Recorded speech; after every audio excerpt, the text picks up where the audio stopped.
BJP భరోసా పేరుతో ప్రజా సమస్యలను అడిగి తెలుసుకుంటుంది. అందులో భాగంగానే రాష్ట్ర కార్యాలయంలో బీజేపీ రాష్ట్ర కార్యాలయంలో బీజేపీ భరోసా పేరు మీద రోజుకొక ప్రజాప్రతినిధి ప్రజలకు అందుబాటులో ఉంటున్నారు. ఇవాళ పైడి రాకేష్ రెడ్డి ఎమ్మెల్యే అందుబాటులో ఉన్నారు ప్రజలకి. ప్రస్తుతం మనతో అందుబాటులో ఉన్నారు. సరేంటి బీజేపీ భరోసా పేరుతో ప్రజల్లోకి ప్రజా సమస్యలకు మీద దృష్టి పెడుతుంది. రోజుకొక ప్రజాప్రతినిధి బీజేపీ రాష్ట్ర కార్యాలయంలో ఉంటున్నారు. ఎలాంటి సమస్యలు మీ దృష్టికి వస్తున్నాయి, ఏం చెప్తున్నారు? ముఖ్యంగా ఈరోజు తెలంగాణ ప్రజలు కోరుకుంటున్నారు. ప్రజా సమస్యలను పడకేసిన ఈ ప్రభుత్వం అవినీతి ప్రభుత్వం, అబద్ధాల ప్రభుత్వం, ప్రజల సమస్యలని, రైతుల సమస్యలని, అకాల వర్షాలతోని ఇట్లాంటి వడ్లు కొనుగోలు కేంద్రాలు కావచ్చు, లేకపోతే వడ్లకు సరైన సపోర్ట్ లేకుండా అందాల పోటీలు, అందాల బామల చుట్టూ తిరుగుతున్నాయి ఈ రాష్ట్ర ప్రభుత్వం. లేదు మంత్రి పదవుల గురించి తెలంగాణ ప్రజల సంక్షేమాన్ని తాకట్టు పెట్టి ఢిల్లీకి తిరగడానికి సరిపోతుంది ఈ ముఖ్యమంత్రి, ఈ మంత్రులు.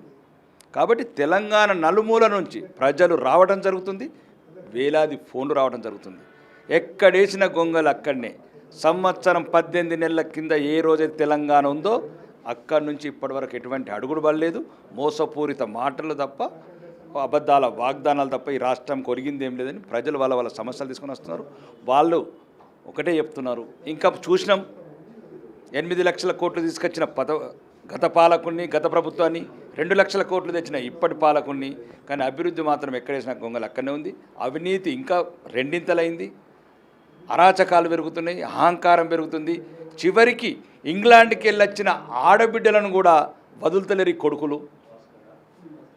అంటే తెలంగాణకే తలవంపు తెస్తున్న ఈ రాజకీయ నాయకులు, కాంగ్రెస్ నాయకులు. కాబట్టి అట్లాంటి సమస్యలు వస్తున్నాయి.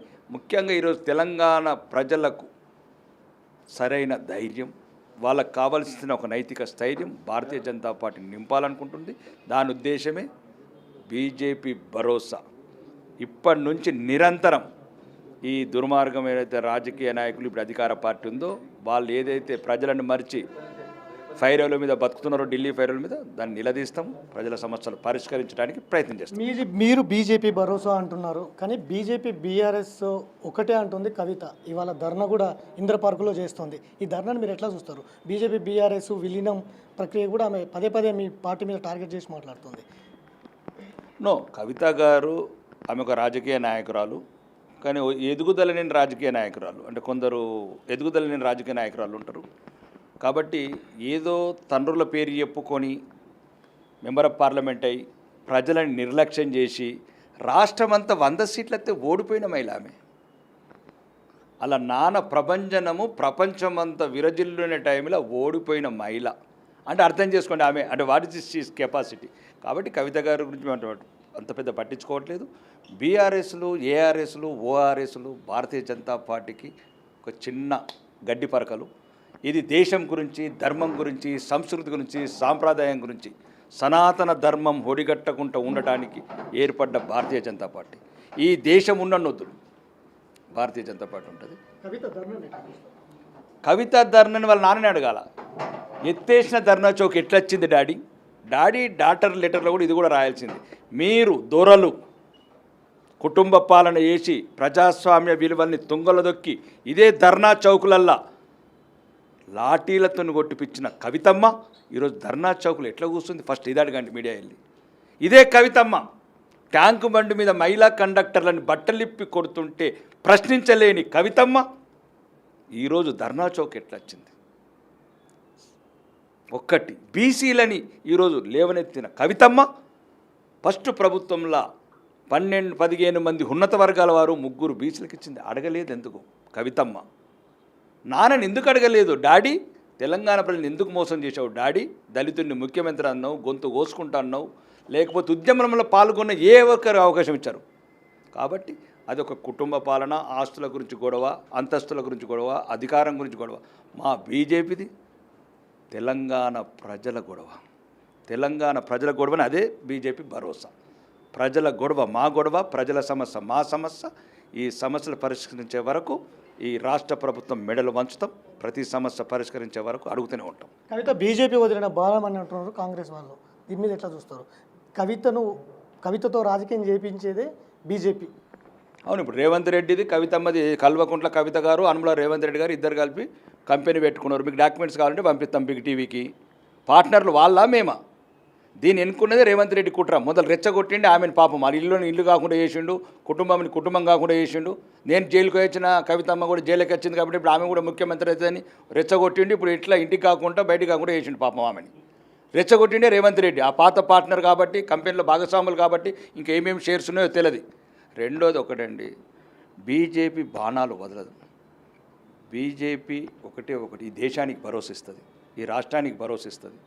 బీజేపీ ఉన్నన్ని రోజులే ఇవన్నీ ఉంటాయండి. కవితమ్మలు ఉంటారు, రేవంత్ రెడ్డిలు ఉంటారు, వీళ్ళందరూ ఉంటారు. లేకపోతే నిన్నగాక మొన్న ఆడు పాకిస్తాన్కి వెళ్ళి ఒకడు వచ్చిండు మంత్రి, వచ్చేసి ఐస్ క్రీమ్లు అమ్ముకుంటాడు రాజస్థాన్లో. ఇప్పుడు ఈడ కూడా మంత్రి పదవులు చేసిన వాళ్ళు ఐస్ క్రీమ్లు అమ్ముకుంటారు వేరే దేశానికి.